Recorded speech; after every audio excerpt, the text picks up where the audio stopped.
Rasul akram alayhissalatu vassalam aytadilarki, man g'ashshana falaysa minna. Kim bizni aldasa bizdan emasdir.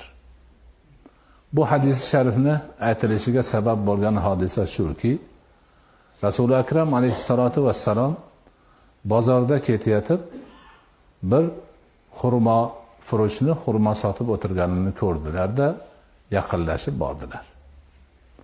Xurmo chiroyli turibdi.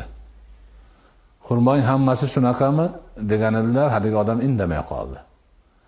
Keyin u kishi orqa tarafdan o'zlari qo'lini solib, unda ichiga qo'l tiqib turib, unda olovdalar burishgan, suv tekkan, aynigan xurmo chiqdi. Shunda man g'ashshana falaysa minna dedilar.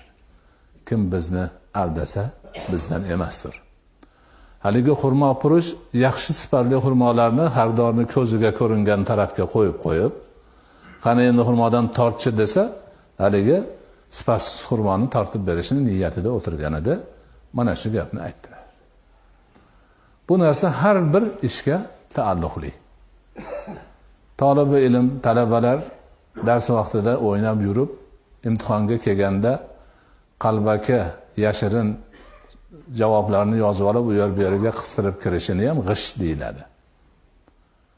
Chunki aldayapti-da, ustozlarini ham aldayapti, o'zini ham aldayapti. Ilmi yo'g'u, o'zini ilmi bor qilib ko'rsatish uchun imtihonda aldov uslubini ishlatyapti. Boshqa ishlarda ham bunaqa holatlarni ko'p ko'riladi. Shuning uchun bu narsani mutlaqo qilmaslik kerak bo'ladi. Muhandis bo'ladimi, tijoratchi bo'ladimi, tabib bo'ladimi, dorifurush bo'ladimi, kim bo'lishidan qat'iy nazar boshqalarni aldamasligi kerak ishi jarayonida. Ana aldagan odam musulmonlarni nima doirasidan chiqadi. Rasulullohni bizdan emas degan gaplarini taxtiga dohil bo'ladi.